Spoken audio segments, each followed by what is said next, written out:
Also, boom, today we got 5 Michael Jordan defensive records nobody talks about, and I'm not gonna lie. We just reacted to a Michael Jordan mixtape, and he got 9 steals in one game, and it's not a one-off thing. You feel me? He gets 6 steals here, 7 steals there. You feel me? He be doing this thing. But I still feel like LeBron can guard 1 through 5, but MJ be locking up like 1 through 3 and stuff, like, or 4 maybe even. Like whenever he has to, whoever he has to guard, bro, he'll go crazy on both ends. You feel me? Where y'all got MJ ranked like as all-time defender? You guys actually think like he's the #1 defender ever? But I don't know. You feel me? Like for at least for his position, because I feel like there's a difference between people who guard 1 through 5 big mans, and then like people like MJ, Kobe. I don't know how good he was like defensively. People say it, but I never really seen it. And players like that who can guard like people they hot size and stuff guards like 1, 2, and 3, but they can't really guard way bigger players and stuff. With that being said, let's just see what MJ got, bro. You feel me? He's very respected. The man who changed basketball forever. 6 championships, 6 finals MVPs, 10 scoring titles, the greatest scorer many have ever seen. But today, we're talking about something most highlight reels completely ignore: his defense. Jordan wasn't just an offensive superstar, he was a defensive monster who locked down the league's best players while dropping 30-plus points every night. Coaches feared him. Opposing stars dreaded seeing him on the scouting report as their defensive assignment for the night. In this video, we're breaking down 5 Michael Jordan defensive records that almost nobody ever talks about. Records that get buried under highlight dunks and game winners, but tell an even deeper story about why he's considered the greatest of all time. All stats are verified from Basketball Reference and official NBA records. No opinions, just facts. Jordan fans, if you know he was elite on both ends, smash that subscribe button right now. If you think he was only about scoring, drop a like and let's have an honest debate in the comments. Let's start with number 5.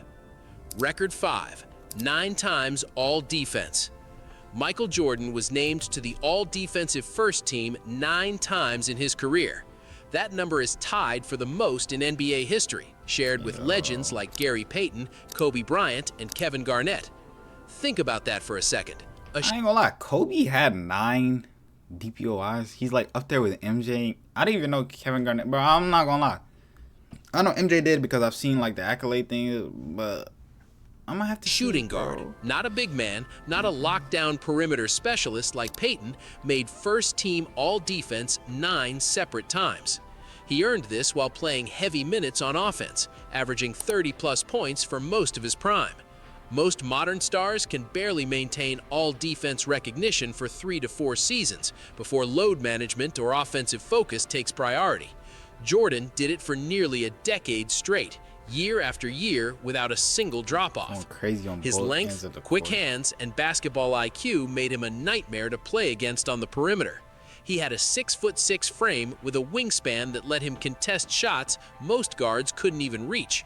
Opponents hated when Jordan was assigned to guard them because it meant every possession was a battle just to get a clean look.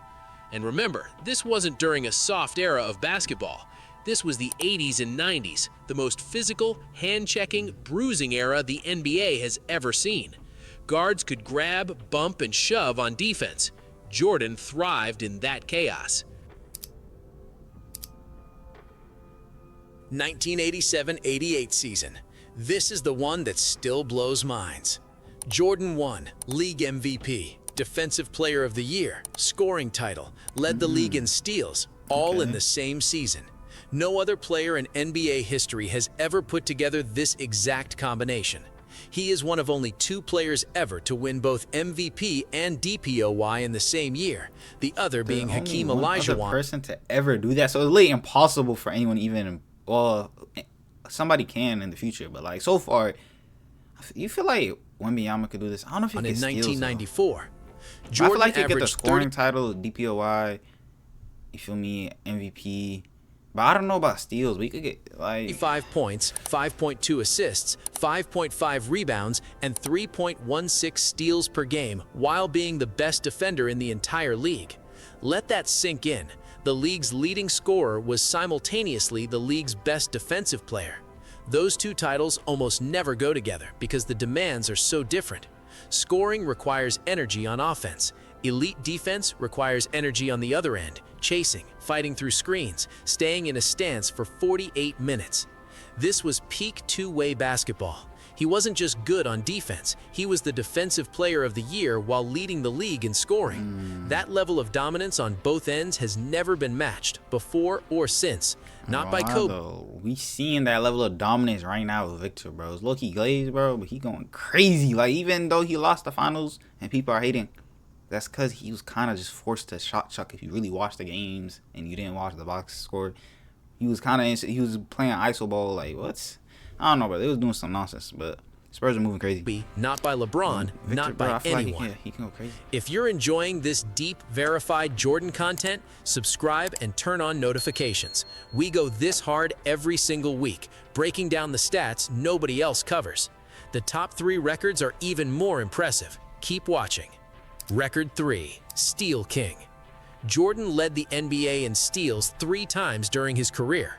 He finished with 2,514 career steals, currently 9th all-time, and this is with steals only being an official tracked stat since the 1973-74 season, meaning legends before that era don't even have a number to compare. His career average of 2.35 steals per game is one of the highest ever for a guard. In his prime, he was regularly disrupting passing lanes, picking pockets, and starting fast breaks off nothing but pure anticipation. What made him special wasn't just athleticism, it was anticipation and film study. He studied opponents obsessively, learned their tendencies, used his massive hands to poke the ball loose without fouling, and turned defense into instant offense. A steal from Jordan wasn't just a stop, it usually meant 2 points on the other end within seconds. You did see that in the highlights, bro. He's always pushing the ball immediately. For 9 consecutive seasons, from 1985 to 1993, Jordan averaged over 30 points per game and was named to the all-defensive team. That is an absurd level of two-way consistency that modern basketball rarely sees anymore. He wasn't taking plays off on defense to save energy for scoring.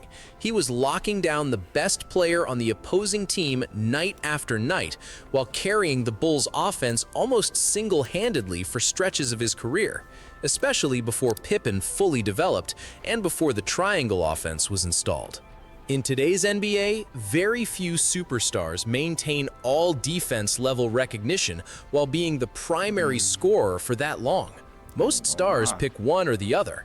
Jordan did it during the physical There's players who are doing it though, like Jaden McDaniels, Victor Wembanyama. They be going crazy on both sides. There's a lot of names, people that be checking going crazy. era. Anthony Edwards is very much always compared to Michael Jordan. Man, be lacking games were much tougher, when there was no defensive 3-second rule, and when hand-checking on the perimeter was completely legal, meaning defenders could grab and steer ball handlers all night. This is what made him the engine of those championship teams. He wasn't a passenger on defense waiting for his turn to score. He was a two-way weapon on every single possession. The greatest defensive achievement of all. Jordan is the only player in history who consistently delivered elite defense at the highest level while being the best offensive player on the court during multiple championship runs. In the 1991, 1992, 1996, 1997, and 1998 finals, he was first-team all-defense caliber while averaging 30-plus points and leading his team to titles. He didn't rest on defense during the biggest games of his life. If anything, he raised his defensive intensity in the finals because he understood stops mattered as much as buckets. He guarded the opposing team's best scorer in crunch time. He took charges. He communicated on help defense, directing traffic like a coach on the floor. And he still closed out games with clutch shots on the other end, the same shots making him famous today. No other player has matched this level of two-way impact across 6 championships. Scoring legends usually sacrifice defense to preserve energy. Defensive specialists rarely lead the league in scoring because their offensive skill set isn't built for it. Jordan did both at the absolute peak of each discipline for over a decade. This is why when people say greatest player ever, Jordan's name always comes up first. He didn't have weaknesses. He didn't have a side of the ball where you could exploit him. Attack him on offense, and he'd outscore you. Attack him on defense, and he'd steal the ball right back. Those were 5 Michael Jordan defensive records. I'm not gonna lie, bro. MJ, when it comes to this two-way stuff, is he the greatest two-way player ever? I'm not gonna lie, when it comes to two-way players, there's people like Kawhi Leonard recently who have they're just considered one of the best defenders whenever they're playing. They can guard players like KD, LeBron, and low-key put them on lock. Not all the way, but he stops them, bro. He's crazy, bro. Even Giannis, bro. He's gotta be cooking people. And then on the other end, you feel me? He's hitting all the important shots, the mid-range, inside scoring. He can shoot. You guys feel like, I don't know, bro. Is MJ the greatest two-way player ever? Let me know below in the comments. With that being said, I'm seeing you on the next one.